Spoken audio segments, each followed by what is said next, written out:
Ինչու ես Տիրոջը Տեր ասում, բայց անօրենի կամքը կատարում։ Ինչու պիտի անօրենին ծառայես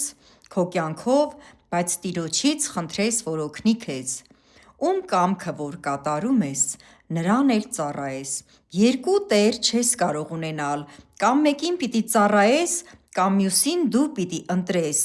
Մահ և անեծք, կամ կյանք և օրհնություն, դա քո որոշումն է, քո ընտրությունը։ Միայն դու կարող ես փոխել քո կյանքի ընթացքը։ Եթե ընտրես Հիսուսին, ընտրելու ես կյանք, օրհնություն, ուրախություն։ Եթե անօրենին, ապա մահ, անեծք, անհաջողություն, տրտմություն, հուսահատություն։